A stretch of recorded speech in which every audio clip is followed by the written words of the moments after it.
আসসালামু আলাইকুম। সবাইকে শুভেচ্ছা, স্বাগতম। আশা করি সবাই ভালো আছেন। নিজেকে আপনি কেমন মানুষ হিসেবে দেখেন? শক্তিশালী একজন মানুষ, দুর্বল একজন মানুষ, বিশিষ্ট একজন মানুষ, নাকি শক্তিশালী ও বিশিষ্ট উভয়ই? আমাদের জীবনে নানা ধরনের সমস্যা থাকে। জীবনের সমস্যা শুধু আমাদের পরীক্ষা নেয় না, ইহা আমাদের জীবনের আকৃতিও দেয়। জীবন কোনো ম্যানুয়াল মেনে চলে না। অভাবিত অপ্রত্যাশিত ঘটনা হরহামেশাই জীবনকে বিপর্যস্ত করে, জীবনকে নাড়া দেয়, দোলা দেয়, জীবনকে উপরে তোলে, আবার উপর হতে নিচে ফেলেও দেয়। অধিকাংশ সময়ই পূর্ব হতে আমরা অনুমান করতে পারি না ঠিক পর মুহূর্তেই আমাদের জীবনে কি ঘটনা ঘটতে যাচ্ছে, কোন বাধা বিপত্তি আসছে আমাদের সামনে। কিন্তু কিছু মানুষ থাকে যারা জীবনের কোনো বাধার কাছে হার মানে না। উত্থান পতন হারা জেতার খেলার মধ্য দিয়েই তারা পূর্ণতা খোঁজে, জীবনের সুখ খুঁজে। তারা ব্যাপক প্রতিকূলতা পার হয়ে আরো শক্তিশালী, আরো অপরাজিত মনোভাব লাভ করে। তারা বলে, আসুক, ঝড় আসুক, আমি কি ভীত? আমি কি ডরাই ঝড়কে? এমনই থাকে তাদের মনোবল ও দৃঢ়তা। এ মনোবল সবসময় বই পড়ে বা ইয়োগা করে অথবা মেডিটেশন করে শেখা যায় না। জীবন যুদ্ধ ও বাস্তব অভিজ্ঞতার মধ্য দিয়েই এসব বিষয় শেখা হয়ে যায়।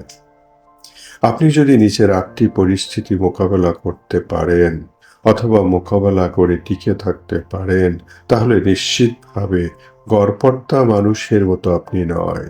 আপনি গড়পড়তা মানুষের চেয়ে অনেক অনেক বেশি শক্তিশালী, মানসিকভাবে উদ্যমী। আপনি একজন বিশিষ্ট মানুষ, যার জন্য আপনি নিজেকে বারবার ধন্যবাদ জানাতে পারেন। আসুন জেনে নেই কি সেই 8টি বিষয়। আপনি একদম তলানিতে গিয়েও ফিরে আসতে পারেন। হতে পারে আপনি চাকরিচ্যুত হয়েছেন, আপনার সম্পর্ক ভেঙে গেছে, ব্যবসায় লোকসান হয়েছে, আপনি সব সম্বল খুইয়ে শূন্য হাতে দিশেহারা হয়ে পড়েছেন, চরম মানসিক বিপর্যস্ততার মধ্যে ভগ্ন হৃদয় নিয়ে বেঁচে আছেন। তারপরও আপনি দাঁড়িয়ে আছেন, আপনি সাহস হারাননি। তখন হয়তো আপনি নিজেই নিজেকে প্রশ্ন করছেন, ঠিক কিভাবে আপনি দাঁড়িয়ে আছেন? আপনি বিস্মিত হয়েছেন নিজের অস্তিত্ব নিয়ে। এর উত্তর কিন্তু একদম সোজা।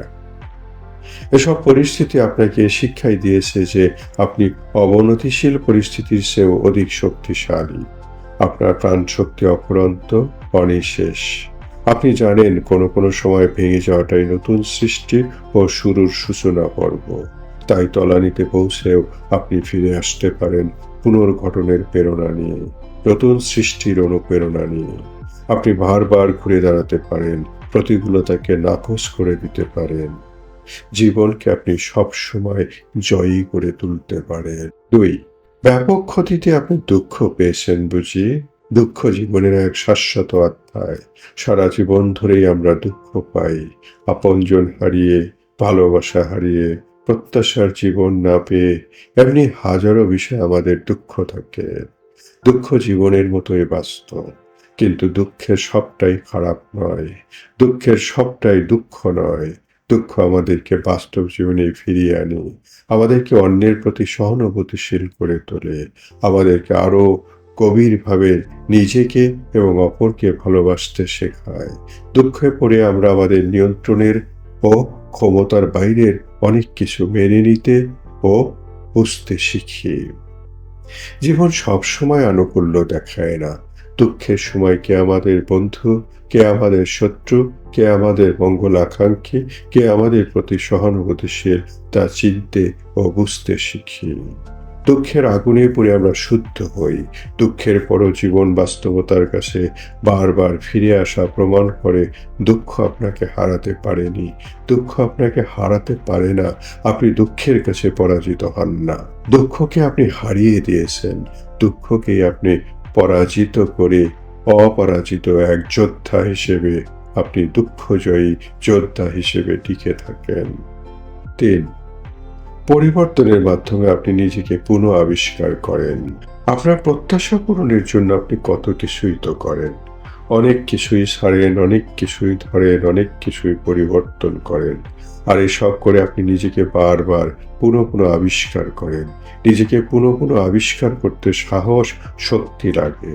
নিশ্চয়তাকে ছেড়ে দিয়ে অনিশ্চয়তার পথে চলতে কত শঙ্কা, কত দ্বিধা, কত সংকোচ আর ভীতিকে জয় করতে হয়, তাই না?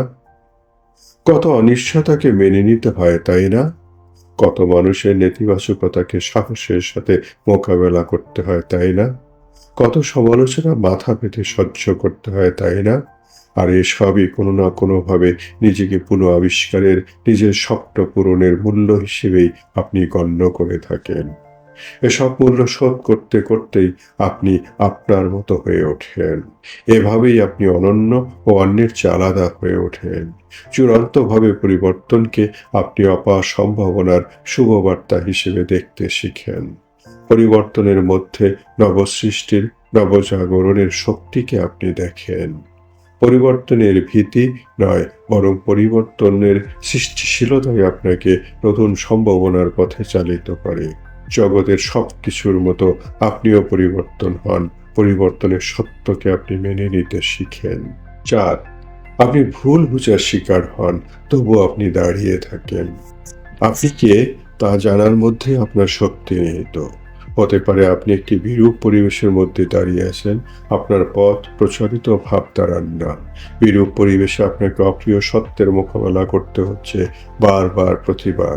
সামাজিক স্রোতধারার প্রতিকূলে আপনাকে হাঁটতে হচ্ছে বা সাঁতরাতে হচ্ছে, তবু আপনি দাঁড়িয়ে থাকেন শির উঁচু করে। এজন্যই আপনাকে হয়তো প্রতিনিয়ত আত্মপক্ষ সমর্থন করে ব্যাখ্যা করতে হয়। আপনাকে কখনো কখনো হয়তো সাময়িক কম্প্রোমাইজ করতে হয়, কিন্তু তারপরও আপনি অবিচলিত থাকেন আপনার চিন্তায়, আপনার চেষ্টায়, আপনার প্রতিজ্ঞায়। অনড় থাকেন আপনি নিজের লক্ষ্যের প্রতি। আর এভাবেই আপনার অন্তর্গত শক্তি নির্মাণ ও পুনর্নির্মাণ ও বিকাশ করতে থাকেন। আপনি প্রমাণ করে ছাড়েন যে ঝড়ের দোলা খেলেও আপনি ভেঙে পড়েন না। আপনার নমনীয়তা বা ফ্লেক্সিবিলিটি আপনাকে টিকিয়ে রাখে যে কোনো প্রতিকূলতার বিরুদ্ধে। 5. নিজের মাঝে ভাঙন কাজ করলেও অন্যদের যত্ন নিয়ে থাকেন। আপনি কোনো না কোনো কারণে ভেতরে ভেতরে ভেঙে যাচ্ছেন, তোলপাড় হচ্ছে আপনার অন্তর্গত জগৎ। তারপরও আপনি আপনার বাচ্চাদের, আপনার জীবন সঙ্গীকে, আপনার পরিবারের অন্যান্যদেরকে বুঝতে দিচ্ছেন না। সবার সব কিছু মেনে নিচ্ছেন। এমন হলে আপনার স্থিতিস্থাপকতা, ফ্লেক্সিবিলিটি যে কি লেভেলের আপনি তা ভালোভাবে উপলব্ধ করেছেন। নিজেকে শূন্য করে অন্যের দাবি পূরণের সক্ষমতা যোদ্ধা লেভেলের সক্ষমতা। এতে আপনার এমপ্যাথি বা সহানুভূতিশীলতার মাত্রা বৃদ্ধি পায়। কঠিন পরিস্থিতি মোকাবেলার মাধ্যমেই শুধুমাত্র আপনি এই ব্যতিক্রমী গুণ অর্জন করতে পারেন। আর এমন পরিস্থিতি প্রমাণ করে যে আপনি সব কিছুর মধ্যেও নিজের প্রতিজ্ঞায় দৃঢ় থাকেন, নিজের কাজে অবিচল থাকেন। 6. প্রত্যাখ্যানের পর প্রত্যাখ্যানের জ্বালা সয়েছেন। প্রত্যাখ্যানের পর প্রত্যাখ্যানের জ্বালা, অপমানের পর অপমানের নীল বেদনা সহ্য করে যন্ত্রণার দহনে পুড়ে আবার সোজা হয়ে উঠে দাঁড়িয়েছেন। আপনি প্রমাণ করেছেন আপনার সহ্য, বীর্য, দৃঢ়তা। ভালোবাসার সম্পর্ক, পেশাগত জীবনের নানা ঘাত প্রতিঘাত, বন্ধুত্বের ভাঙন, বিশ্বাসঘাতকতা অথবা সৃষ্টিশীল চর্চা অনুশীলন সর্বত্রই প্রত্যাখ্যান হয়ে থাকে। কিন্তু চরম বাস্তবতা হচ্ছে আপনি প্রত্যাখ্যানের মধ্য দিয়ে কখনো হারিয়ে যান না, বরং প্রত্যাখ্যানের পর আপনি কি করেন তা সবচেয়ে গুরুত্বপূর্ণ। আপনি হয়তো কষ্টের, যন্ত্রণার নীল আঘাতে ভেতরে ভেতরে দগ্ধ হন, কিন্তু আপনি তা বাহিরে প্রকাশ করেন না। হয়তো আপনার পা শিথিল হয়ে আসে, কিন্তু আপনি প্রয়োজনে বুকে ভর দিয়ে হলেও চলতে থাকেন, থেমে যান না কোনো কিছুতে। এটাই আপনি। প্রত্যাখ্যানের দ্বারাই আপনি নিজের পরিচয় নির্ধারণ করেন না। প্রত্যাখ্যানের পর আপনি আরো স্মার্ট, নমনীয়, বিনয়ী ও অথচ দৃঢ়চেতা এবং দুর্দান্ত সাহসী হয়ে ওঠেন। কারণ প্রত্যাখ্যান আপনাকে শিখিয়েছে আপনার ত্রুটি কোথায়, আপনার ভুল কোথায়, আপনার শর্টকামিংস কোথায়। প্রত্যাখ্যান আপনার ত্রুটি ও সীমাবদ্ধতার দেয়াল ভেঙে সামনে এগিয়ে চলতে শিখিয়েছে। ৭, অনিশ্চয়তার মধ্যেও আপনি চলতে থাকেন। জীবনের কোনো কিছুই পূর্ণ গ্যারান্টি দেয় না। আমাদের জীবনে এক মুহূর্ত পরে কি পরিস্থিতি ঘটতে যাচ্ছে তা আমরা জানি না। আমাদের জীবন খোলা বইয়ের মতো। বইয়ের পরের চ্যাপ্টারের মতো জীবনের পরের মুহূর্ত আমাদের কাছে অজানা। আমরা সবকিছুকে নিয়ন্ত্রণ করতে পারি না। আমরা যা পারি তা হচ্ছে অনিশ্চয়তার সাথে চলতে পারি, অনিশ্চয়তার মধ্যেও নৃত্য করতে পারি। এ কাজ করতে আমাদের সব সময় সাহসী থাকার দরকার পড়ে। হ্যাঁ, কোনো সময় আতঙ্কগ্রস্ত হয়ে পড়ি আমরা। কিন্তু তারপরও যদি আমরা জীবনের গান গাইতে পারি, তবেই না আমরা জীবনের চ্যালেঞ্জকে চ্যালেঞ্জ জানাতে পারি। রবীন্দ্রনাথ ঠাকুর বলেছেন, চলমানতাই জীবন। সমস্ত অনিশ্চয়তা সত্ত্বেও চলমান থেকে আমরা প্রমাণ করি জীবন মানে এগিয়ে যাওয়া, জীবন মানে এগিয়ে যাওয়া চূড়ান্ত থামার পূর্ব পর্যন্ত। আপনি যখন এমনটি মেনে নিতে পারেন, তখনই আপনি শক্তিমান। বাধা ও অনিশ্চয়তার কাছে পরাভব না মানা এক অনন্য আপনি হয়ে ওঠেন। ৮, আপনি শিখেছেন কিভাবে চলে যেতে দিতে হয়, ছেড়ে দিতে হয়, চলে যেতে দিতে হয়, চলে যায়। সব কিছু চলে যায়, সব সময় অতিবাহিত হয়। খারাপ সময়, ভালো সময়, আনন্দের সময়, বেদনার সময়, সবই চলে যায়। চলে যেতে দেওয়া মানে এই নয় যে আমাদের জীবনে কোনো কিছুর গুরুত্ব নেই।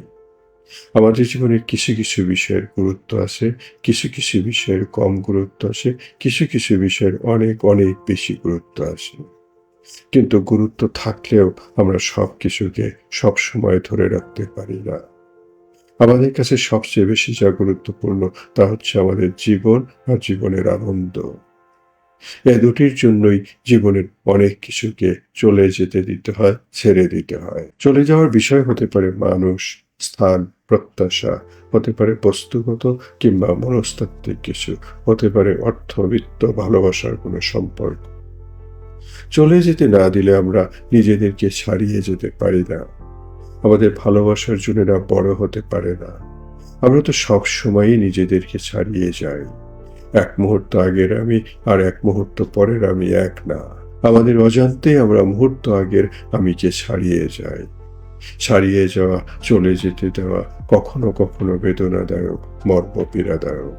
তবু চলে যেতে দিতে হয়, কারণ চলে যেতে দেওয়া মানেই মুক্ত করে দেওয়া। চলে যেতে দেওয়া মানেই মুক্ত হয়ে যাওয়া। আমাদের জীবন তেমন নয় যেমনটা আমরা চাই। আমরা তা নই যা আমরা হতে চেয়েছি। যা আমরা পেতে চাই তা আমরা সবসময় পাই না। তারপরও আমরা যা আসি, যেভাবে আসি, তাই আমাদের জীবন। বর্তমানই বাস্তব। হয়তো মুহূর্ত পরে বর্তমানও চলে যাবে। তারপরও বর্তমান জীবন উপভোগের জন্য অনেক কিছু চলে যেতে দিতে হয়। জীবনের মুক্তি, স্বস্তি, শান্তি ও সমৃদ্ধির জন্যই তা করতে হয়। আপনি যদি চলে যাওয়াকে, ছেড়ে যাওয়াকে মেনে নিতে পারেন, তবে আপনি শক্তিমান মানুষ। আপনি জীবনবাদী মানুষ। কারণ আপনি জানেন, যাকে আপনি জীবন মনে করেন তাও একসময় আপনাকে ছেড়ে যাবে। তাই আপনি জীবনকে, বর্তমানকে উপভোগ করেন। আমরা আমাদের আলোচনার শেষ পর্যায়ে চলে এসেছি। ধৈর্য ধরে শোনার জন্য সবাইকে ধন্যবাদ ও কৃতজ্ঞতা। সবাই ভালো থাকুন, সুস্থ থাকুন এবং অবশ্যই সাথে থাকুন।